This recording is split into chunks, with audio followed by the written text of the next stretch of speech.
সমগ্র হরিণঘাটাবাসী সহ সমস্ত পশ্চিমবাংলার মায়েদের কাছে আমার করজোড়ে প্রার্থনা, একটা বিরাট বেদনাদায়ক ব্যাপার হয়েছে, যেটা যারা প্রকৃত দেখা যাচ্ছে অন্নপূর্ণা যোজনার টাকা পাওয়া উচিত তারা পায়নি, এমনও হয়েছে যারা পাওয়া উচিত না তাদের মধ্যেও অনেকে পেয়েছে।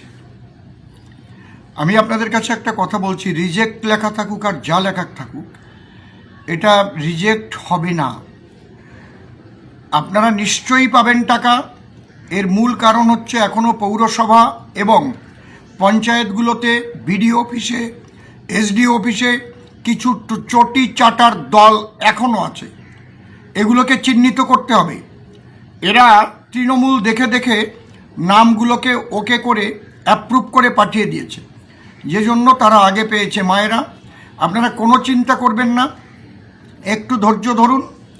সরকার আপনাদের সঙ্গে আছে।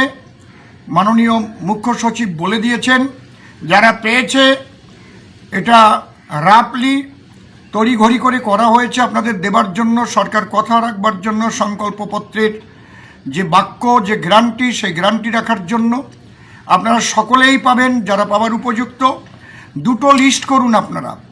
আমি বলছি ভারতীয় জনতা পার্টির বুথ লেভেল থেকে, মণ্ডল লেভেল থেকে আপনারা সবাই মিলে পথে নেমে, গ্রামে গঞ্জে সব জায়গায় নেমে যান এবং পৌরসভায় যারা আছেন একটা লিস্ট করুন কারা কারা পায়নি, পাবার উপযুক্ত। এটা ক্যারেটেরিয়াটা লেখা আছে ফর্মেই, কারা পাবে কারা পাবে না। যারা পায়নি তাদের একটা লিস্ট করুন এবং যারা অন্যায়ভাবে পেয়েছে, যাদের 4 চাকা গাড়ি আছে, দোতলা বাড়ি আছে, যাদের ইনকাম ট্যাক্স ফাইল আছে, 3 রুমের পাকা বাড়ি আছে, এগুলোকে আপনারা লিস্ট করুন যে কারা কারা পেয়েছে। প্রয়োজনে বিডিও অফিস থেকে এবং পৌরসভা থেকে লিস্ট নিন কারা কারা পেয়েছে, দিতে বাধ্য। আমি এগুলোকে একদম পাই টু পাই, অন্তত আমার বিধানসভাটাকে আমি, আমার দায়িত্ব যেটা সেটা আমি দেখব। এই বিধানসভায় কোন কোন অঞ্চলে এবং পৌরসভায় এই চটি চাটার দল বসে বসে এগুলো করেছে, কারা অ্যাপ্রুভ করেছে, কাদের কাছ থেকে কাদের কাছে গেছে, এর প্রত্যেকটাকে আমি টেনে বের করব এবং এদের সমুচিত শিক্ষা দেব। আপনারা নিশ্চিন্ত থাকেন। আমি অসীম সরকার, হরিণঘাটার বিধায়ক, আপনাদের কথা দিচ্ছি। মায়েরা, আপনারা বাবা মা সবাইকে করজোড়ে বলছি, একটু ধৈর্য ধরুন। মানবিক সরকার, শ্রদ্ধেয় মুখ্যমন্ত্রী, তিনি মানবিক, শুভেন্দু অধিকারী মহাশয়, এবং আমরা সকলেই বাংলার উন্নয়ন করতে এসেছি, সেই মানবিক দৃষ্টিভঙ্গি নিয়ে এসেছি। এই এসআইআরের সময় হিন্দুদের নাম এইভাবে রাত 2টো পর্যন্ত কেটেছে। ওই শফিক ওই থেকে ওইগুলো করেছে, সে ধরা পড়েছে। ওকে হাফ প্যান্ট পরিয়ে ঘুরানো উচিত, মাজায় দড়ি বেঁধে। আমি পুলিশের কাছে বলবো, কারণ ও যে অন্যায়গুলো করেছে, এই হিন্দুদের বউগুলো, সুন্দরী সুন্দরী বউগুলো নিয়ে নিয়ে তাদের ইজ্জত নষ্ট করে তারপরে তাদের স্বামীকে মারার হুমকি দিয়ে সেই বউগুলোকে ভোগ করছেও। 4টে হিন্দুর বউ নিয়েছেও। সমস্ত অভিযোগ করা হয়েছে, এর একটাকেও ছাড়া হবে না। এসআইআরের সময় এইভাবে হিন্দুদের নাম বাদ দিয়েছে।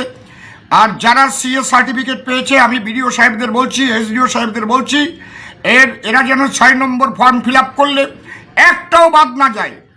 কারণ সিএ সার্টিফিকেট পাওয়া মানেই সে ন্যাশনালাইজেশনে ভারতের নাগরিক হয়ে যাওয়া।